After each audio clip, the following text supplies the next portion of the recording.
जय हिंद एवरीवन। क्या आपको पता है कि आपका एनसीसी का जो सिलेबस है वो चेंज हो चुका है? हाँ, आपने बिल्कुल सही सुना है। एनसीसी के सिलेबस में कुछ नए टॉपिक्स को ऐड किया गया है, जिनमें से एक टॉपिक का नाम है लिविंग विद नेचर, प्रकृति के साथ जीवन या प्रकृति के साथ रहना। और इससे रिलेटेड क्वेश्चन आपको किसी भी एनसीसी बुक में नहीं मिलने वाले, ना ही किसी यूट्यूब चैनल पे। तो इसलिए इस वीडियो को देखना आपके लिए नेसेसरी हो जाता है, क्योंकि अगर आप आपके एग्जाम में ए ग्रेड को प्राप्त करना चाहते हैं तो ये क्वेश्चन आपको जरूर करने पड़ेंगे। और आज की क्लास का जो सबसे पहला क्वेश्चन है वो ये है कि primary role of NCC cadets during an environmental rally. पर्यावरण रैली में एनसीसी कैडेटों की मुख्य भूमिका क्या होती है? तो जब भी कोई पर्यावरण रैली होती है तो उसे पर्यावरण जागरूकता रैली कहा जाता है, और उसमें अवेयरनेस फैलाना, टू स्प्रेड अवेयरनेस, जागरूकता फैलाना एनसीसी कैडेट्सों की मुख्य भूमिका होती है। नेक्स्ट क्वेश्चन है हमारा, what is the gradual rise in earth temperature called? पृथ्वी के तापमान में क्रमिक वृद्धि को क्या कहते हैं? आजकल आप सुनते होंगे कि अर्थ का जो टेम्परेचर है वो बढ़ता जा रहा है, उसे हम बोलते हैं ग्लोबल वार्मिंग, वैश्विक तापमान बढ़ना। Option C. Which gas is main cause of greenhouse effect? Greenhouse प्रभाव का मुख्य कारण कौन सी गैस है? तो सबसे जो मुख्य कारण है वो है कार्बन डाइऑक्साइड, दिए गए ऑप्शंस में से CO2। What is the process of planting trees on a large scale called? बड़े पैमाने पर पेड़ों को लगाने की प्रक्रिया को क्या कहा जाता है? तो जब हम बड़े पैमानों पर पेड़ों को लगाते हैं तो उसे बोलते हैं एफोरेस्टेशन, वनीकरण। जब बड़े पैमानों पर पेड़ों को काटा जाता है तो उसे डिफोरेस्टेशन बोला जाता है। ठीक है, ये बात आपको ध्यान रखनी है। डेजर्टिफिकेशन, मरुस्थलीकरण होता है। आपको पता है कि जब पेड़ पौधे किसी जगह से हटते हैं तो वहां पर जो बंजर भूमि हो जाती है, फिर रेगिस्तान बन जाता है, उसे डेजर्टिफिकेशन यानी कि मरुस्थलीकरण कहा जाता है। Next question, what is the best method for solid waste management? ठोस अपशिष्ट प्रबंधन का सबसे अच्छा तरीका क्या है? ठोस ठोस जो चीजें होती हैं जो कि बायोडिग्रेड भी नहीं हो सकती, उनका अगर हमको प्रबंधन करना है तो उसका सबसे अच्छा तरीका क्या है? उसका सबसे अच्छा तरीका है 3R।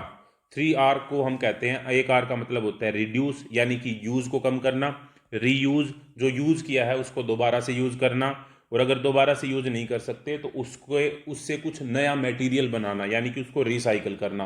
तो ये 3R होते हैं जब हम बात करते हैं वेस्ट मैनेजमेंट की।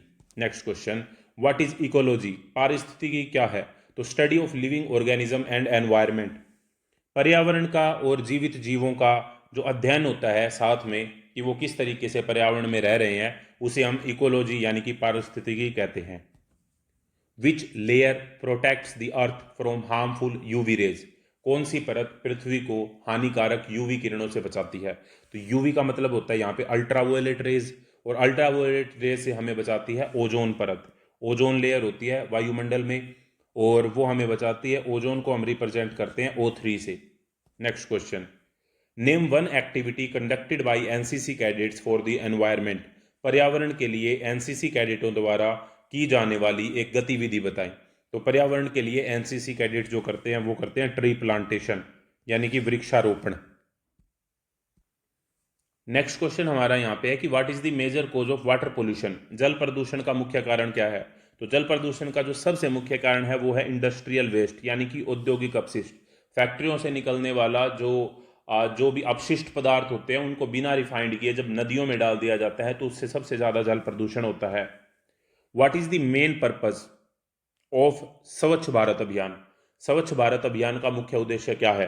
तो स्वच्छ भारत अभियान का मुख्य उद्देश्य है क्लीनलीनेस एंड सैनिटेशन, स्वच्छता और साफ सफाई। आपको कमेंट बॉक्स में यह बताना है कि स्वच्छ भारत अभियान की शुरुआत कब और किसके द्वारा की गई थी। जिसका भी आंसर करेक्ट होगा और डिटेल्ड होगा उसके कमेंट को हर्ट दिया जाएगा। Presence of which element makes water polluted? पानी में किस तत्व की उपस्थिति उसे प्रदूषित करती है? तो पानी में अगर हैवी मेटल्स हों या फिर बैक्टीरिया हों तो उससे पानी क्या हो जाता है? प्रदूषित हो जाता है, भारी धातुएं या फिर bacteria. Next question, which chemical damages the ozone layer? Ozone परत को नुकसान पहुंचाने वाला रसायन कौन सा है? तो जो हमारी ओजोन परत है जो हमें अल्ट्रावायलेट रेज यानी कि पराबैंगनी किरणों से बचाती है, उसको जो सबसे ज्यादा नुकसान पहुंचाता है वो है CFC। CFC की फुल फॉर्म होती है क्लोरोफ्लोरोकार्बन, और ये मेनली जैसे कि AC हैं, फ्रिज हैं, इनके अंदर पाया जाता है। What is the function of forest in the environment? पर्यावरण में वनों का क्या कार्य है? तो पर्यावरण में जो वनों का कार्य है वो है ऑक्सीजन को प्रोड्यूस करना, ऑप्शन बी। अगर इन ऑप्शंस में से अगर हम देखते हैं तो which type of resource can not be renewed easily, किस प्रकार के संसाधनों को आसानी से नवीनीकृत नहीं किया जा सकता। तो नवीनीकृत जिन्हें नहीं किया जा सकता उन्हें अनवीकरणीय संसाधन बोलते हैं, यानी कि non renewable resources. Option D हमारा सही जवाब है यहाँ पे। In which year the environmental protection act passed in India, भारत में पर्यावरण संरक्षण अधिनियम किस वर्ष पारित हुआ। तो भारत में जो पर्यावरण संरक्षण अधिनियम है वो पारित हुआ सन 1986 यानी कि 1986 में। नेक्स्ट क्वेश्चन की अगर हम बात करते हैं तो यहाँ पे what is the rain water harvesting. तो रेन वाटर हार्वेस्टिंग क्या है? वर्षा जल संचयन। तो रेन वाटर हार्वेस्टिंग का मतलब है कि वर्षा के जल को इकट्ठा करना और उसे संग्रह करना, यानी कि collecting and storing rainwater. Option B. Name one renewable energy source, एक अनवीकरणीय नॉन रिन्यूएबल अनवीकरणीय ऊर्जा स्रोत का नाम बताइए। नॉन रिन्यूएबल का ये मतलब होता है जिसे हम दोबारा से यूज नहीं कर सकते। अगर एक बार यूज कर लिया तो जैसे कोयले को अगर हमने जला दिया एक बार तो वो दोबारा से हम उसे यूज नहीं कर सकते। सौर ऊर्जा है, दोबारा से बिजली बन जाएगी, पवन ऊर्जा से भी बन जाएगी, जल ऊर्जा से भी बन जाएगी। तो ये सारे के सारे नवीकरणीय, जबकि कोयला यहाँ पे है अनवीकरणीय यानी कि non renewable. Name one renewable energy source, एक नवीकरणीय ऊर्जा का स्रोत बताइए। तो सोलर एनर्जी हमारा यहां पे हो जाएगा, option C. What is the term for protecting plants and animals, पौधों और जानवरों की सुरक्षा के लिए कौन सा शब्द प्रयोग होता है। तो उसे हम बोलते हैं कंजर्वेशन। आपने सुना होगा एनिमल कंजर्वेशन या फिर प्लांट कंजर्वेशन, ट्री कंजर्वेशन। तो ये संरक्षण, उन्हें सुरक्षा प्रदान करना। Which is the most dangerous form of pollution, प्रदूषण का सबसे खतरनाक प्रकार कौन सा है। तो प्रदूषण का सबसे खतरनाक प्रकार जो है वो है न्यूक्लियर पोल्यूशन, यानी कि परमाणु प्रदूषण। नेक्स्ट क्वेश्चन पे चलने से पहले मैं एक इंपॉर्टेंट बात बता दूं।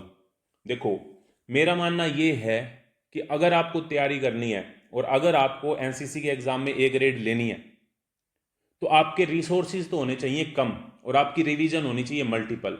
यानी कि अलग अलग किताबों को एक एक बार पढ़ने से अच्छा है कि एक किताब को आप 10 बार पढ़ें या सिर्फ 5 बार पढ़ें। उससे जो आपके एग्जाम में ए ग्रेड प्राप्त करने के चांसेस बढ़ जाते हैं। तो इसी को ध्यान में रखते हुए जो मोस्ट इंपॉर्टेंट एमसीक्यू हैं आपके, जो एनसीसी के एग्जाम में प्रीवियस ईयर में पूछे गए हैं या आगे भी पूछे जाएंगे, इसके अलावा जो ये नया सिलेबस ऐड हुआ है इससे रिलेटेड भी एमसीक्यू, इन सभी को मिला के मैंने एक पीडीएफ बनाई है, जिस पीडीएफ के अंदर वे सारे इंपॉर्टेंट क्वेश्चन हैं जो आपको एनसीसी के एग्जाम में ए ग्रेड दिला सकते हैं। आपको सिर्फ वीडियोस को देखना है और उस पीडीएफ को पढ़ना है, आपका काम हो जाएगा। उस पीडीएफ का जो लिंक है वो आपको वीडियो के डिस्क्रिप्शन और पहले कमेंट बॉक्स में मिलेगा, वहां से जाके आप उसे डाउनलोड कर सकते हैं। क्वेश्चन नंबर 21 क्या कहता है? Name the process by which trees make their food, वह प्रक्रिया जिसका उपयोग पेड़ भोजन बनाने के लिए करते हैं। तो उसे हम बोलते हैं फोटोसिंथेसिस की प्रोसेस, प्रकाश संश्लेषण। Next question, what percentage of earth surface is covered by water, पृथ्वी की सतह का कितना प्रतिशत भाग पानी से ढका है। तो पृथ्वी की सतह का लगभग 71% भाग पानी से ढका है। What is the effect of soil erosion, मिट्टी के कटाव का क्या प्रभाव है। तो मिट्टी के कटाव से क्या होता है कि उसकी जो उपजाऊ भूमि होती है, ऊपर ऊपर की जो मिट्टी होती है, वो उसका लॉस हो जाता है, उसका नुकसान हो जाता है, loss of fertile land. Next question हमारा है व्हाट कॉजेज एसिड रेन, अम्ल वर्षा किसके कारण होती है। अम्ल वर्षा होती है सल्फर डाइऑक्साइड और नाइट्रोजन ऑक्साइड के कारण, option B. What is biodiversity, जैव विविधता क्या है। जैव विविधता होता है कि अलग अलग तरह के पेड़ पौधे पक्षी वो जैव विविधता को पैदा करते हैं। तो ये होता है variety of life form, short में अगर हम बोलते हैं तो। Where is the most earth fresh water stored, पृथ्वी का अधिकांश मीठा जल या फिर ताजा जल कहां पर संग्रहित है। तो वो है ग्लेशियर्स में और आइस कैप्स में, ग्लेशियर और बर्फ की टोपियों में। व्हाट इज डिफोरेस्टेशन, मैंने पहले क्वेश्चन में आपको बताया था, सेकंड क्वेश्चन में, कि वनों की कटाई क्या है। तो वनों की कटाई है cutting down of forest, deforestation का मतलब ही वनों की कटाई है, ठीक है। तो कटिंग डाउन फॉरेस्ट, वनों को काटना। Give one example of biodegradable waste, biodegradable waste वे होते हैं जैसे हम सब्जी या फलों के छिलके हैं, उनको अगर मिट्टी में डालते हैं तो थोड़े दिन के बाद वो अपने आप मिट्टी बन जाते हैं। तो ऐसी चीज़ों को हम बायोडिग्रेडेबल बोलते हैं। इसके अलावा एक वर्ड होती है नॉन बायोडिग्रेडेबल। नॉन बायोडिग्रेडेबल वे होते हैं जब उन्हें हम मिट्टी में डालें तो वो मिट्टी ना बने या फिर वो गले ना, जैसे कि प्लास्टिक, तो वो नॉन बायोडिग्रेडेबल होता है। तो बायोडिग्रेडेबल की अगर हम बात करें तो कांच की बोतलें नॉन बायोडिग्रेडेबल है, प्लास्टिक भी नहीं बनता, धातु के डिब्बे भी पड़े रहते हैं, लेकिन सब्जियों के जो छिलके हैं वो मिट्टी बन जाते हैं थोड़े दिनों के बाद, तो वो बायोडिग्रेडेबल के अंडर आएंगे। Give one example of non biodegradable waste. इसमें से नॉन बायोडिग्रेडेबल है प्लास्टिक, कागज भी खत्म हो जाता है, सूती कपड़ा और खाद्य अपशिष्ट भी हो सकते हैं। गैर जैव अक्षम या फिर नॉन बायोडिग्रेडेबल अपशिष्ट का उदाहरण देना है। Next question, what is the purpose of wild life sanctuary. Wild life sanctuary यानी कि वन्य जीव अभ्यारण्य के बारे में आपने सुना होगा। उनका क्या उद्देश्य है? उनका उद्देश्य है कि जानवरों का संरक्षण करना। उसमें कह दिया जाता है कि यहाँ पे जो ह्यूमन की एक्टिविटी है उन्हें निषेध किया जाता है, यहाँ पे सिर्फ जानवरों के रहने की जगह है। One benefit of planting trees in cities. शहरों में पेड़ लगाने का एक लाभ बताइए। तो शहरों में अगर हम पेड़ लगाएंगे तो वहां पे जो एयर पोल्यूशन है, जिसकी समस्या आजकल बहुत ज्यादा है, वायु प्रदूषण है, वो कम हो जाता है पेड़ों से। Minimum number of R in waste management. अपशिष्ट प्रबंधन में आर की न्यूनतम संख्या क्या है? तो आपने सुने होंगे, अभी मैंने इसी वीडियो में बताया था, 3R होते हैं। तो 3R वे कौन कौन से होते हैं ये आपको कमेंट बॉक्स में बताना है कि इसमें 3 जो आर होते हैं उन तीनों आर की फुल फॉर्म क्या होती है, इन आर का क्या मतलब होता है। तो आर होते हैं 3, option D. Question number 33, primary method of minimising the use of new resource. नए संसाधनों के कम उपयोग का मुख्य तरीका। तो अब नए नए संसाधन हैं उन्हें कम उपयोग करना है तो उसे हम रिड्यूस करना कहते हैं, option A. Reduction of forest cover is link to which issue. वन क्षेत्र में जो कमी है वो किस समस्या से जुड़ी है? तो उसकी वजह से ग्लोबल वार्मिंग हो रही है। जितने पेड़ कम होंगे उतना ज्यादा पृथ्वी का टेम्परेचर बढ़ेगा। Ideal time for tree plantation. वृक्षारोपण का आदर्श समय। कौन सा ऐसा टाइम है जिस समय पर हमें पेड़ पौधे लगाने चाहिए, जो पेड़ पौधों को लगाने के लिए सबसे बेस्ट टाइम होता है? तो वो होता है बारिश का टाइम, मानसून का टाइम, वर्षा का time, monsoon season, option C, या सावन। Biggest threat to wildlife. वन्य जीवों के लिए सबसे बड़ा खतरा क्या है? तो वन्य जीवों के लिए आजकल सबसे बड़ी दिक्कत ये है कि हम पेड़ों को काटते जा रहे हैं, हम वनों को काटते जा रहे हैं। वनों को काटने से उनके जो रहने की जगह है वो कम होती जा रही है, तो उनके निवास स्थान का जो विनाश हो रहा है, हैबिटेट डिस्ट्रक्शन हो रहा है। Major role of NCC cadets in environmental awareness. पर्यावरण जागरूकता में एनसीसी कैडेटों की क्या भूमिका है? तो पर्यावरण जागरूकता में एनसीसी कैडेट लोगों को मोटिवेट करते हैं और एजुकेट करते हैं पर्यावरण के बारे में। What is green earth. Green earth आपने नाम सुना होगा, इसका क्या मतलब है? ग्रीन अर्थ का मतलब है कि यहां पर हम बात करते हैं हेल्दी एनवायरमेंट विद ग्रीनरी, हरियाली वाला स्वस्थ वातावरण, उसे हमने ग्रीन अर्थ का नाम दिया है। Main cause of noise pollution in cities. शहरों में अगर हम बात करें ध्वनि प्रदूषण की तो उसका मुख्य कारण क्या है? तो शहरों में जो ध्वनि प्रदूषण का मुख्य कारण है वो है ट्रैफिक हॉर्न। ट्रैफिक जो बहुत ज्यादा हॉर्न बजाते हैं वो है। Primary source of all energy on earth. पृथ्वी पर सभी प्रकार की ऊर्जा का जो प्राथमिक स्रोत है वो क्या है? तो भाई सबसे ज्यादा जो अर्थ के ऊपर हमें एनर्जी मिलती है वो मिलती है सूर्य से, option B. What social activity can NCC cadet conduct to clean a river और लेक। किसी नदी या झील को साफ करने के लिए एनसीसी कैडेट कौन सा सामाजिक कार्य कर सकते हैं? तो वही स्वच्छता अभियान, option B. What are the main components of environment. पर्यावरण के मुख्य घटक क्या हैं? पर्यावरण के मुख्य घटक है दो तरह के, एक होता है जैविक घटक और एक होते हैं अजैविक घटक, यानी कि बायोटिक और abiotic, option B. Next question, which national initiative encourage NCC cadets to maintain cleanliness. कौन सी राष्ट्रीय पहल एनसीसी कैडेटों को स्वच्छता बनाए रखने के लिए प्रोत्साहित करती है? तो ये है स्वच्छ भारत अभियान। आपको ये बताना है कि जो जागरूकता से रिलेटेड जो स्वच्छता की रैली होती है उसमें आज तक आप में से किन किन कैडेट्स ने पार्टिसिपेट किया है। Next question, what is the process of converting waste into reusable material. यानी कि क्वेश्चन नंबर 44 है हमारा, अपशिष्ट को पुनः उपयोग योग्य सामग्री में बदलने की प्रक्रिया को क्या बोलते हैं? उसको बोलते हैं रिसाइकलिंग, रिसाइकल करना, पुनः चक्रण करना। What should NCC cadet promote to conserve water. जल संरक्षण के लिए एनसीसी कैडेटों को किसका प्रचार करना चाहिए? आप सभी को लास्ट में यह जरूर बताना है कि आपके कितने क्वेश्चन ठीक हुए हैं। तो जल संरक्षण के लिए कैडेटों को प्रचार करना चाहिए रेन वाटर हार्वेस्टिंग, यानी कि वर्षा के जल के संचयन के बारे में। Which fuel help reduce air pollution, वायु प्रदूषण कम करने के लिए कौन सा ईंधन उपयोगी है? तो क्लीन और ग्रीन फ्यूल, ऐसा फ्यूल जिससे वायु प्रदूषण कम हो उसे हम ग्रीन फ्यूल कहते हैं, और अगर हम उसका यूज करते हैं तो उससे एयर पोल्यूशन कम होता है। व्हाट इज बायोगैस, बायोगैस क्या है? इंपॉर्टेंट क्वेश्चन है, वेरी वेरी इंपॉर्टेंट क्वेश्चन है, ध्यान से समझना है, आपके एग्जाम में आने के चांसेस हैं। और इसके साथ मैं आपको बता दूं कि एनसीसी के एग्जाम की एक मैंने प्ले लिस्ट बनाई है जिसमें सारे के सारे जो नए टॉपिक हमारे ऐड हुए हैं उनके एमसीक्यू आपको मिल जाएंगे, जहां से आपकी तैयारी बहुत ही बेहतर तरीके से हो जाएगी।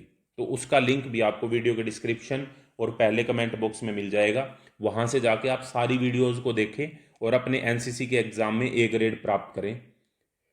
तो व्हाट इज बायोगैस, बायोगैस क्या है? तो बायोगैस होता है जो ग्रीन फ्यूल होता है, एक तरीके से clean fuel with organic waste, उसे ही हम बायोगैस बोलते हैं, जैविक कचरे से बना स्वच्छ ईंधन।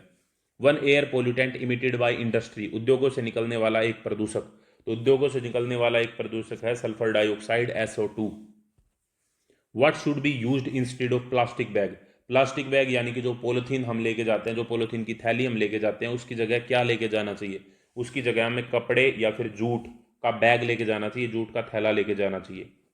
Question number 50, immediate impact of noise pollution on humans, ध्वनि प्रदूषण का तत्कालिक प्रभाव मनुष्यों पर क्या होता है?